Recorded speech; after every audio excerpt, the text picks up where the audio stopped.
Nah, gedung pertama yang Kak Helga dan Bio kunjungi adalah gedung dengan bangunan asli zaman dahulu yang disebut sebagai Gedung Arca. Saat kami masuk, wah, banyak sekali peninggalan arca di sini. Mulai dari arca yang masih lengkap bagiannya, hingga arca yang beberapa bagiannya sudah hilang.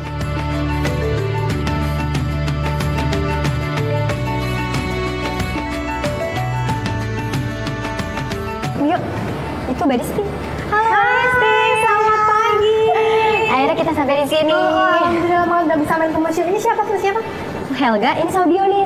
Kelas berapa ini? Kelas 5. Kelas 5. Ini Bio udah gak sabar Mbak Disti mau ngeliat. Oh, ini nih, mulai dari ruangan ini nih apa nih Mbak Disti? Ini yang jelas ini ruangan arca atau disebut dengan ruang rotunda. Jadi ini rotunda isinya tentang arca-arca peninggalan kerajaan Hindu sama Buddha dari Jawa Tengah sama Jawa Timur. Jadi ini asli dengan usia yang sangat lama ya Mbak Dari Disti? abad ke-8.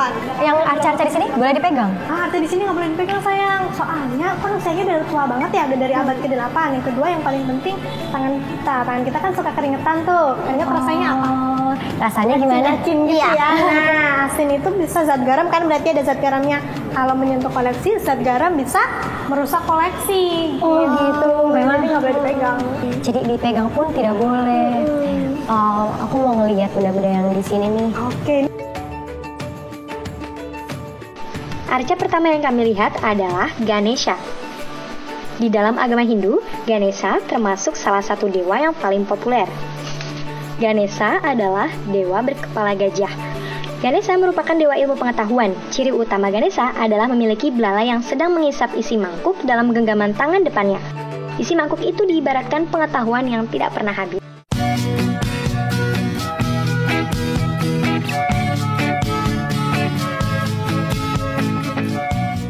Di depan dari ruangan penuh arca terdapat taman prasejarah. Di tengah-tengahnya ada sapi yang terlihat cukup berisi, dan di sepanjang pinggiran taman kembali tersedia berbagai arca dengan berbagai macam bentuk dan ukuran yang memiliki filosofinya masing-masing. Ini bagian outdoornya. Iya, ini Bagus. sekali, bagus banget ini kan. Ini biasanya buat spot foto anak-anak nih kalau main ke museum. Ada Karena bagus taman-tamannya banget. juga kayak. Ada tamannya juga, bener. Ini namanya Taman Nandi. Coba lihat Nandi itu tengah. apa? Nandi itu sapi, kendaraannya Dewa Siwa. Namanya Nandi. Salah satunya di situ ditempatkan khusus di situ di tengah. Nandi. Ini namanya Yoni. Yoni itu simbol perempuan. Ini kan simbol perempuan nih. Ini ada simbol laki-lakinya otomatis. Simbol laki-laki itu coklat itu. Nah, itu namanya Lingga. Oh, Lingga sama Yoni. Dulu cara pemakaian ini di sini dipakai di candi-candi. Lingga sama Yoni dimasukkan ke situ, terus disiram pakai air suci. Nanti airnya keluar, kita basuh tangan dari atas ke bawah untuk meluruhkan amarah kita. Nah, itu merujuk ke Dewa Siwa yang pakai kendaraan Nandi itu.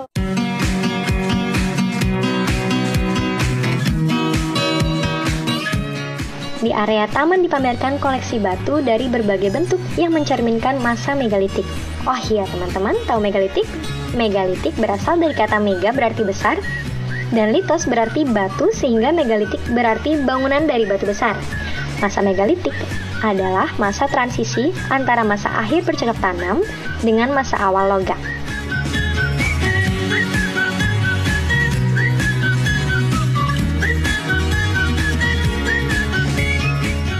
Masyarakat prasejarah percaya bahwa arwah nenek moyang akan senantiasa melindungi dan memberikan kesejahteraan bagi mereka yang ditinggalkan.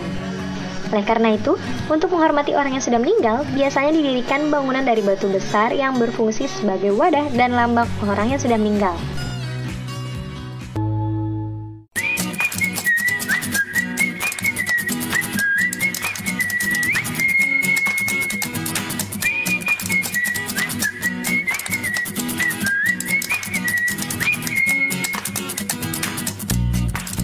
Menuju ke gedung yang kedua, yaitu pada gedung baru. Di sini tidak lagi berdasarkan jenis koleksi, melainkan mengarah kepada tema berdasarkan aspek kebudayaan yang memposisikan manusia sebagai pelaku dalam lingkungan tempat tinggalnya. Gedung ini dilengkapi dengan eskalator dan elevator, sehingga memudahkan pengunjung untuk dapat berpindah menjelajahi 4 lantai di gedung ini.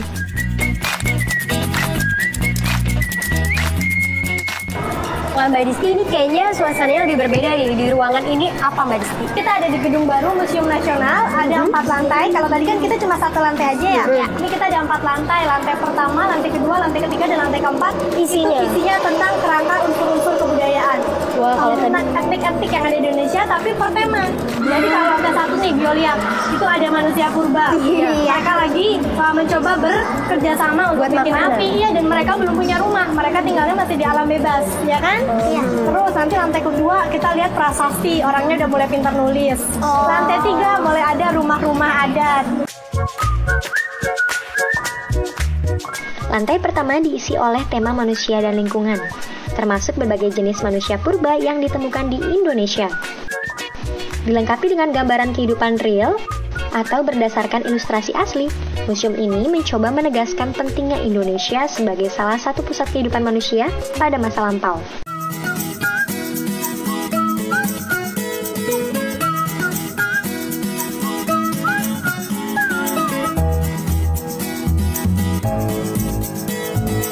Perkembangan selanjutnya dari potret kegiatan manusia purba tadi. Jadi kalau di lantai 1 mereka belum kenal tempat tinggal, nah di lantai 2 sudah mulai masuk ke tema yang kedua, yaitu temanya tentang ilmu pengetahuan dan teknologi.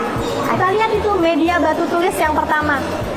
Pakai kampak, jadi nggak pakai bolpen kayak sekarang. Jadi nggak bisa dihapus. Mengenal bahasa merekanya Gitu. pun juga seperti ini. Nah, jadi dulu ini nih. Ini prasasti yang pertama, namanya prasasti Mula Warman.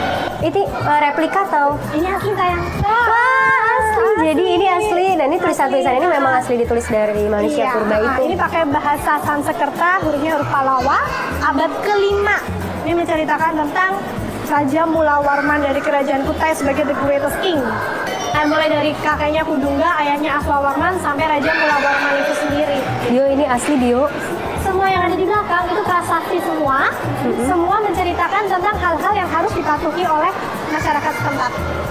Yang paling besar sebelah sana prasasti Ciarutan itu replika. Aslinya ada di Bogor, Jawa Barat. Pakai apa itu? Pakai kapak. Jadi ya seperti dipahat terus sedikit-sedikit. Kalau salah tulis lagi di batu yang baru. Makanya bersyukur kita sudah punya alat yang memudahkan sekarang ya.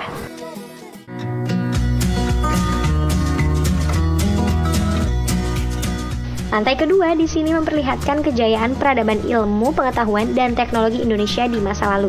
Terdapat beragam artefak yang menunjukkan inteligensi masyarakat Indonesia kuno, mulai dari prasasti sebagai bukti literasi kuno hingga senjata dan alat sehari-hari yang digunakan. Mbak Disti, ini apaan? Gede banget. Coba tebak ini apa? Ini bentuknya kayak drum, besar, Kayak bulat, meja. Kayak meja. Ada, tapi yang paling unik ada simbol kataknya di sini. Katak. Nah, biasanya kalau katak identik sama apa ya, Bio? Sama Elga? Air. Nama air. Jadi memang ini ditemukannya di Flores, Nusa Tenggara Timur. Fungsi utamanya itu buat memanggil hujan atau meminta air. Jadi komunikasi dengan alam sesuai kepercayaan. Iya, mereka. betul sekali. Jadi cara makainya ini kita putar di sini nih. Kita lingkarin ini terus kita drum sama-sama. Tapi masyarakat setempat ya yang pakai ya, bukan kita. Kalau kita nggak bakal keluar hujannya ya. Nah, kita drum, kita pukul sama-sama. Nanti kepercayaan mereka akhirnya datang. Tapi Gitu. beneran datang. Kepercayaan setempat. Terus fungsi keduanya digunakan sebagai alat upacara, genderang perang, juga alat tukar. Barter. Dulu kan banyak sekali, sebelum ada uang, banyak sekali benda-benda yang digunakan untuk pertukaran. Salah satunya ini. Tapi fungsi utamanya sebagai alat komunikasi. Alat komunikasi dengan alam ya.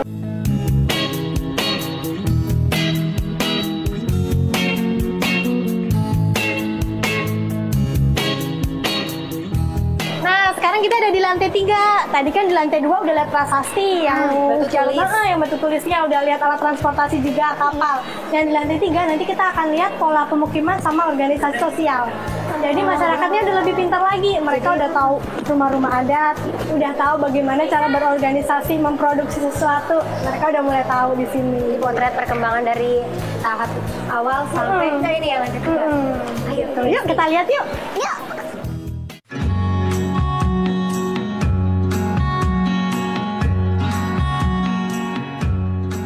Naik ke lantai 3, di sini Kak Helga dan Bio mempelajari sistem kelembagaan sosial yang sudah ada di Indonesia sejak dahulu kala. Mulai dari urusan pertanian hingga maritim yang telah membuktikan bahwa Nusantara mempunyai peradaban maju di eranya.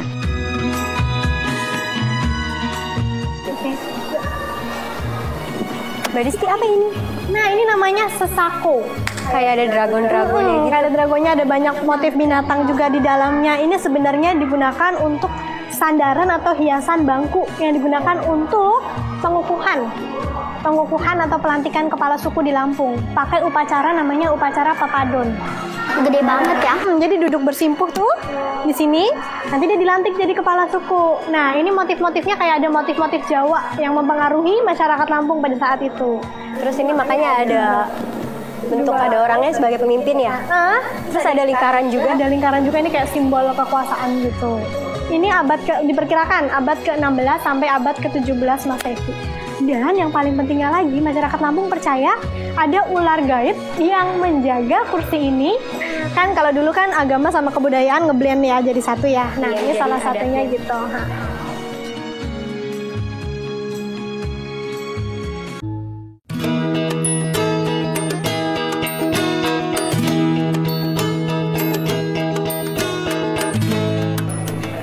Nah teman-teman, ini kita ada di lantai selanjutnya, lantai 4 Mbak Disti. Sebagai pemandu museum, bawa kita ke sini. Ini ruangannya apa aja Mbak Disti? Ini namanya khazanah emas dan keramik sebenarnya. Jadi peradabannya sudah sangat jauh lebih baik dari lantai sebelumnya, 1, 2, dan 3.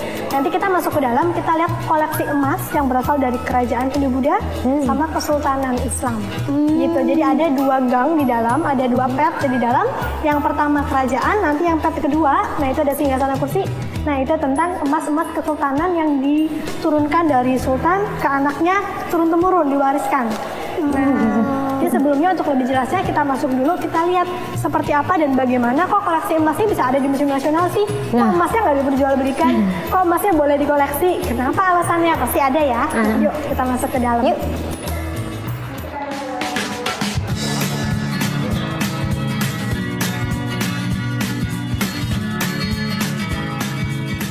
Masih ada satu lantai lagi. Lantai keempat ini berisikan koleksi emas dan keramik. Mulai dari berbagai emas sebagai aksesoris yang digunakan pada masa kerajaan Hindu-Buddha maupun kerajaan Islam di Indonesia. Hingga beberapa benda kuno lainnya yang digunakan oleh kesultanan daerah.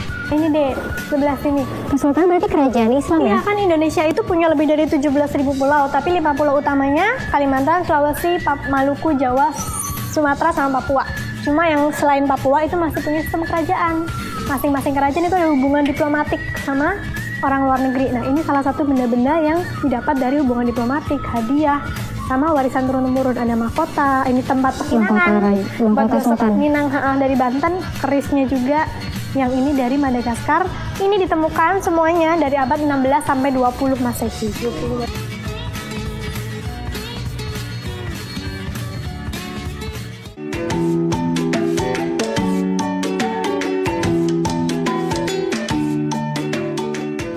Namun teman-teman, untuk memasuki ruangan pada lantai keempat ini tidaklah mudah. Dipastikan harus izin dan didampingi oleh petugas. Hal ini demi menjaga kelestarian benda-benda agar tidak rusak ataupun hilang. Museum Nasional sebagai sebuah lembaga studi warisan budaya dan pusat informasi edukatif, kultural, dan rekreatif mempunyai kewajiban menyelamatkan dan melestarikan benda warisan budaya bangsa Indonesia. Nah, ini kita masuk nih. Kak Disti mau kasih lihat koleksi yang emas yang paling masterpiece. Ini ada mangkuk Ramayana. Masterpiece sebagai bagian utama ya? Itu luar biasa sekali koleksinya. Karena ini mangkuk sebenarnya bio sama kayak Elga. Mangkuk, tapi ada cerita tentang Ramayana Mahabharata, Indian story di masing-masing lekukannya. Gitu. Makanya membentuk lekukan itu ya? Gitu.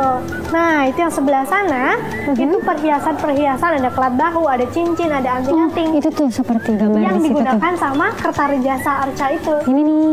Nah, dari size-nya itu kan besar-besar tuh. Nah, maka laki-laki. Nah, ternyata betul Arca Kertarijasa yang menggunakan perhiasan. Nah, ini banyak banget ya perhiasannya. Ornamennya kan dia agak sampai ke bawah juga.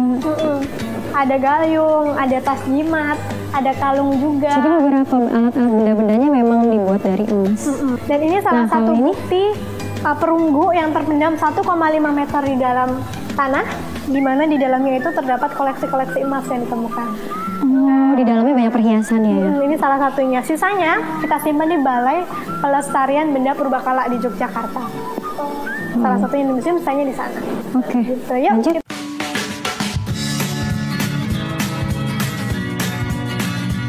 Hingga saat ini, koleksi yang dikelola berjumlah sekitar 141.900 benda. Terdiri atas 7 jenis koleksi, yaitu prasejarah, arkeologi, keramik, numismatik heraldik, sejarah, etnografi, dan geografi. Penyelamatan dan pelestarian budaya ini pada hakikatnya ditujukan untuk kepentingan masyarakat, yang bertujuan agar masyarakat mengetahui dan ikut berpartisipasi dalam pelestarian warisan budaya bangsa. Nah teman-teman, gimana perjalanan Kak Helga dan Bio mengunjungi Museum Gajah ini? Seru kan? Mbak Disti, makasih ya udah nemenin aku sama Bio juga mengenal dan juga belajar tentang benda-benda bersejarah kuno asli Nusantara. Terima kasih sudah menyaksikan perjalanan kami.